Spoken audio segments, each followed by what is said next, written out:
When life hits you hardest, it doesn't just knock you down. It reveals who you truly are beneath all those comfortable lies you've been telling yourself. The job you thought defined you vanishes. Relationships crumble unexpectedly. Or maybe that deep sense of purpose you once felt slowly fades into nothingness. These aren't punishments, they're wake-up calls. Stoicism teaches us that pain isn't something to run from. It's something we must lean into, embrace and master if we want to become genuinely resilient. Today, we're diving into the powerful truths Stoics have known for centuries, truths that will change how you view suffering, setbacks, and what it means to rebuild from the ground up. Trust me, you'll want to stick around for every moment. There's wisdom here that can transform your darkest hour into your greatest strength. If you're finding value in what we're creating here, there's a simple, free way you can show appreciation. Just hit that subscribe button. Now, let's get into it. Rule 1. Accept reality, even when it breaks you. Facing the reality of our circumstances is often far more challenging than we anticipate. The initial shock of a devastating event can feel like a knockout punch to our lives, leaving us reeling on the edge of despair. It's at this critical juncture that we encounter a pivotal choice: to resist the reality of our situation or to embrace it fully. Stoicism, the ancient philosophy of resilience and emotional fortitude, offers a powerful approach in these moments. As the philosopher Epictetus profoundly stated, it's not what happens to you, but how you react to it that matters. This isn't just a call to stoic endurance, it's an invitation to a transformative engagement with life. When we hit what seems like rock bottom, it's easy to believe that this is the end of our story. Yet, what if it's actually a beginning? What if the very pain and disruption we're experiencing are clearing the ground for new growth? Pain, after all, shatters illusions. It strips away the veneer of our supposed stability and forces us to confront the raw and unvarnished truth of our present circumstances. This can be a profound gift, if we allow it to be. Pain demands that we stop pretending that everything is okay, that we stop clinging to outdated dreams or unviable plans that no longer serve us. Consider how much of your suffering is truly caused by the event itself, and how much is from your resistance to accepting it. Resistance often prolongs our pain. It keeps us locked in a cycle of denial and despair, unable to move forward. But acceptance, that's a form of empowerment. It means seeing things as they are, not as we wish them to be, and deciding to engage with them from a place of strength and clarity. Acceptance does not mean liking the situation, nor does it mean passivity. Instead, it's a conscious choice to acknowledge reality without letting it dictate your state of being. It's saying to yourself, I see this for what it is. I don't like it, but I'll face it. This moment of acceptance is where healing begins, because it marks the end of your struggle against the unchangeable and redirects your energy towards productive change. Yet the path of acceptance is often met with an initial desire to escape, to not feel. It's a natural reaction to seek out comfort or distractions that numb the pain. Whether it's losing ourselves in work, indulging in excess, or scrolling through social media for hours, these are all ways we try to avoid dealing with our reality. Carl Jung, a pioneer in psychology, highlighted the danger of such avoidance, stating, "Neurosis is always a substitute for legitimate suffering." This implies that the discomfort we dodge does not disappear, but manifests in other, often more harmful ways. By avoiding legitimate suffering, we trade short-term comfort for long-term dysfunction. So, how do we embrace this stoic approach? By choosing to stay present with our pain, to learn from it, and to let it guide us towards a more authentic and resilient version of ourselves. It's about using the insights gained from our difficulties to reconstruct our lives on a foundation of truth and awareness. When we do this, we honor our struggles not as endpoints, but as catalysts for profound personal growth and transformation. Embracing reality, especially when it breaks you, is no easy feat. It requires courage, determination, and the willingness to see beyond the immediate pain. But the rewards are substantial. It offers a pathway out of the chaos of unexpected changes and leads towards a life marked by depth, meaning, and true resilience. Remember, it's not the absence of obstacles that defines our lives, but how we choose to respond to them. Each moment of acceptance is a step towards not just surviving, but thriving. Rule 2. Don't escape the pain, use it. Turning away from our pain seems like the natural course of action, the default emergency response for self-preservation. Yet this instinct, while understandable, is often what keeps us locked in cycles of suffering and denial. You see, in the midst of upheaval, when the job is gone, the relationship ends, or when we're faced with a personal loss, it's tempting to reach for whatever can momentarily distract us from our distress. This is where the Stoic wisdom of Marcus Aurelius comes to light, reminding us that you have power over your mind, not outside events. Realize this, and you will find strength. This notion isn't about dismissing your pain or pretending it doesn't hurt. It's about confronting it head-on.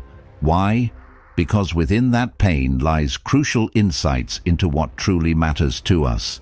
It shows us our raw values, stripped of pretense and facade.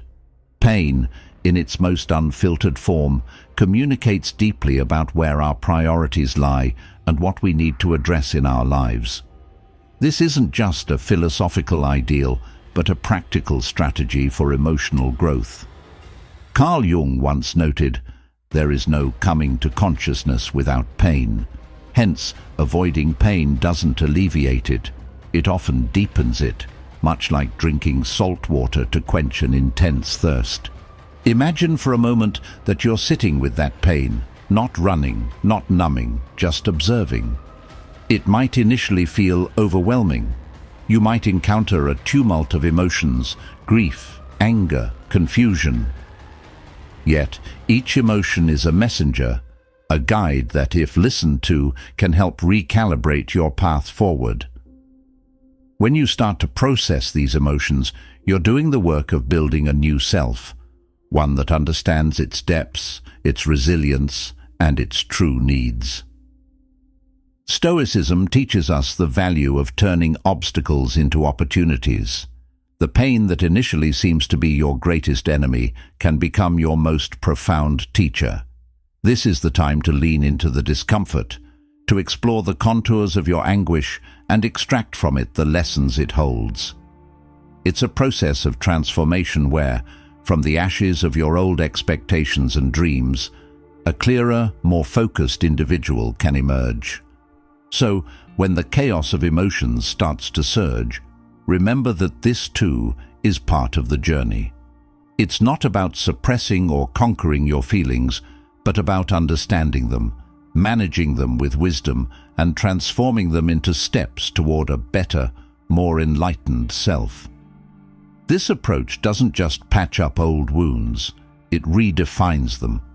It turns scars into stories and past pain into progress.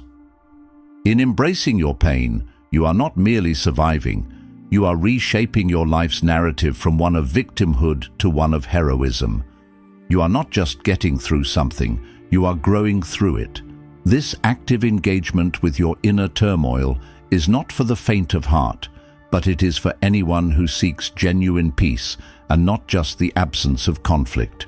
By facing your suffering directly, you harness its transformative power and pave the way for genuine renewal and revitalization. This isn't merely survival, it's about thriving in the truest sense. Rule 3. Don't trust the first emotion that hits you. Emotions can surge like a tempest, fierce and commanding in the moments when life's fabric seems to unravel. One minute your world is steady, the next, it's as if the ground beneath you has given way. In these times of sudden turmoil, our initial reactions can be potent and overwhelming, driven by the rawest of our feelings. Yet, it is precisely in these moments that Stoic philosophy urges a counterintuitive strength, the strength not to act immediately on what we feel. The wisdom of the Stoics, echoed by philosophers like Seneca, who claimed, "No man is more unhappy than he who never faces adversity, for he is not permitted to prove himself," encourages us not just to face our struggles, but to use them as a forge for our character. But here's the crucial part. Proving oneself doesn't mean succumbing to every emotional impulse. It means developing the capacity to manage these impulses, to question them, to understand their origins before allowing them to dictate our actions. Imagine the initial emotions that hit us in moments of crisis as the first drops of rain in a storm. They signal what's coming, but they are not the storm itself. They are messengers, and while they can be harbingers of necessary actions, they are not in themselves mandates to act. Carl Jung, a proponent of diving deep into the psyche's murky waters, advised that emotion is not opposed to reason, but to chaos. It's in recognizing this that you find true emotional mastery. It's not about bottling up or denying what you feel, but rather acknowledging your emotions without letting them cloud your judgment. This Stoic restraint is not suppression, it's intelligent regulation. When you feel anger, acknowledge it, explore it even, without letting it spill over into words or actions you might later regret. When sadness envelops you, allow yourself to experience the depth of your feeling, but remind yourself that you are not defined by this sadness. It is a part of your current experience, not the entirety of it. In that critical pause, where you hold your reactions just long enough to examine them, you gain something invaluable: clarity. It's within this clarity that you begin to see not just the nature of your emotions, but also the potential traps they can lay. For in the grip of unchecked emotion, the world can indeed begin to shrink. Your personal pain can seem like the universe's only agenda, isolating you in a prison of your own perspective. However, by exercising Stoic wisdom, by questioning and regulating your immediate impulses, you open up a broader vista. You realize that your pain, while profound, is but one thread in the vast human tapestry. This realization is freeing and humbling. It connects you to the collective human experience, a realization that you are not alone in your struggles. By not trusting every initial emotional surge, you do more than protect yourself from rash decisions. You expand your understanding of yourself and your place in the world.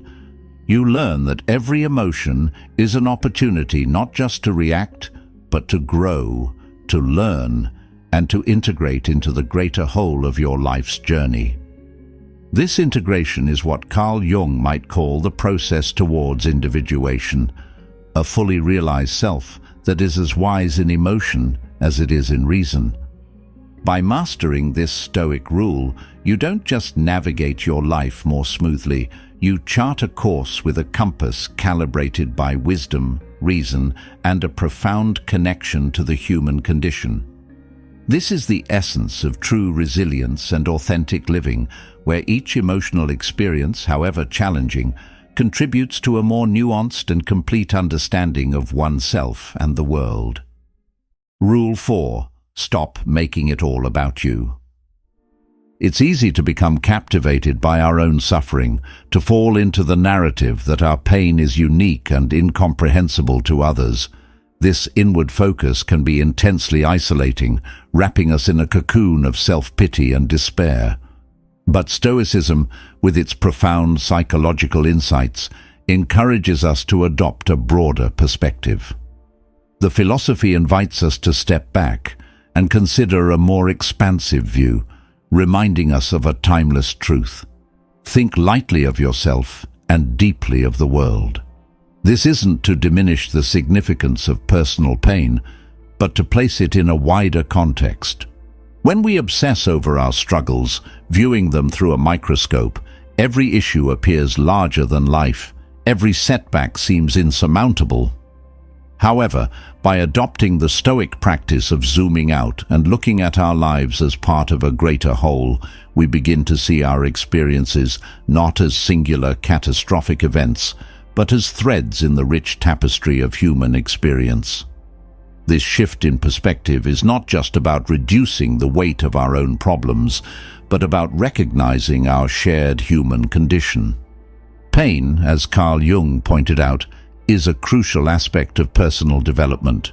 He famously said, "There is no coming to consciousness without pain." Our personal trials, while challenging, are also opportunities for growth and understanding. They connect us with the collective struggles and triumphs of humanity. When we understand that suffering is a universal part of the human experience, our own pain feels less like an anomaly and more like a bridge connecting us to others. This realization can lead us to engage more fully with the world around us.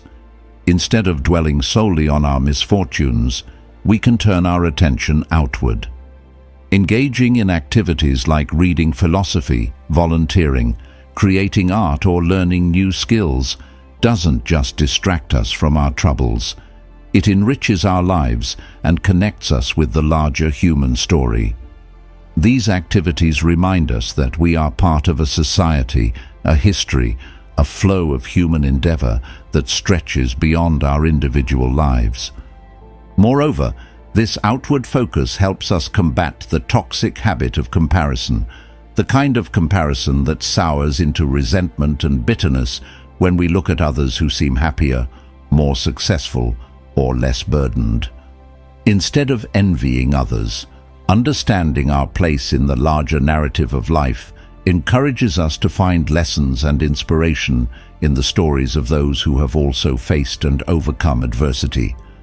In practice, this Stoic lesson urges us to consider our role in the community and the impact we can have on others.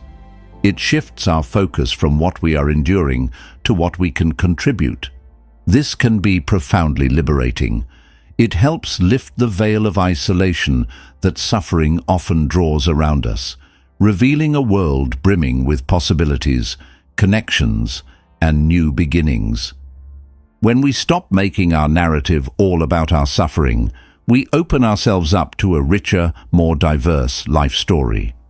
We move from being passive recipients of our fates to active participants in a shared journey. This doesn't just diminish our pain, it transforms it into a tool for connection and transformation. By aligning our personal stories with the broader human experience, we find that our individual pains, while significant, are also pathways to deeper empathy, understanding, and engagement with the world. This is the essence of living not as solitary sufferers, but as integrated members of a resilient, evolving community. Rule 5. Never let jealousy infect your heart. In the aftermath of disruption, when our lives seem to be falling apart, it's incredibly common to look around and compare our struggles with the apparent successes of others. Observing someone else's seemingly perfect circumstances while we deal with chaos can ignite a sense of injustice. Why them? Why now? Why not me? These questions can haunt us, leading to a spiral of bitterness and envy that does nothing but further damage our spirit. However, this mindset, as the Stoics have taught us, is akin to poison. It corrodes not just our potential for happiness, but our very capacity for recovery and growth. Stoicism, with its profound insights into human nature, provides a potent antidote to the venom of jealousy: gratitude. Epictetus, one of the great Stoic philosophers, offers wisdom that remains incredibly relevant today, asserting, "It is not the man who has too little, but the man who craves more, who is poor." This powerful idea underscores the destructive nature of envy and the liberating power of gratitude. By fixating on what others have and what we perceive ourselves as lacking, we lose sight of what we actually possess. Each of us, no matter our circumstances, has something of value: our breath, our capacity to think, to dream, to strive. These are not trivial assets. They are the very essence of life and potential. Recognizing and appreciating these gifts is the first step toward rebuilding a life shattered by circumstance. The problem with envy is that it distorts our perspective, convincing us that we are lesser because our current storyline doesn't match someone else's highlight reel. But gratitude shifts this perspective. It doesn't just counterbalance envy, it transforms how we view our journey. Gratitude doesn't ignore the reality of pain or difficulty. Instead, it allows us to see them as part of a larger narrative of growth and recovery. It tells us that we're still participants in the race of life, not merely sidelined observers. This perspective shift is crucial because it refocuses our energy from coveting what others have to enhancing our own lives. Instead of resenting someone else's success, gratitude encourages us to draw inspiration from it, to see their achievements as signs of what's possible, and to use our own unique talents and resources to pursue our goals. In the words of Carl Jung, envy does not liberate, it binds. Gratitude, on the other hand, frees us from the chains of bitterness and allows us to see the abundance of our own lives. When you choose to replace envy with gratitude, you're not just altering your emotional state. You're fundamentally changing how you interact with the world. You move from a mindset of scarcity and competition to one of abundance and collaboration. This doesn't just heal your life, it expands it. You begin to engage more fully, not just to better your own situation, but also to contribute to the well-being of others. This is the essence of a life well lived, a life not defined by what you acquire, but by what you contribute. The path from a broken life to one of strength and authenticity isn't through wishing we had someone else's story. It's crafted by fully embracing our own, with all its imperfections and challenges. By layering the principles of stoic wisdom, accepting reality, facing our pain, mastering our responses, looking beyond ourselves, and choosing gratitude, we don't just repair our lives. We rebuild them stronger and more resilient than before. As you navigate through the complexities of life, remember that the antidote to envy isn't merely to ignore the successes of others, but to celebrate them and to cherish your own journey with all its potential and promise. This is not just the way to overcome, it's the way to thrive. As we wrap up our discussion on Stoic principles, remember, these are not just philosophical ideas, but practical tools for navigating life's challenges. Each rule we've explored, whether it's embracing acceptance, harnessing pain, or transforming envy into gratitude, prepares you to not only face adversity, but to grow from it. Think of these principles as your guide through the storm, helping you emerge wiser and more resilient. If you found today's insights valuable, continue your journey with us by watching the next video recommended on your screen. Your engagement is what shapes Stoic Journal into a thriving community. Thank you for being with us, and remember, every challenge is an opportunity to learn and strengthen.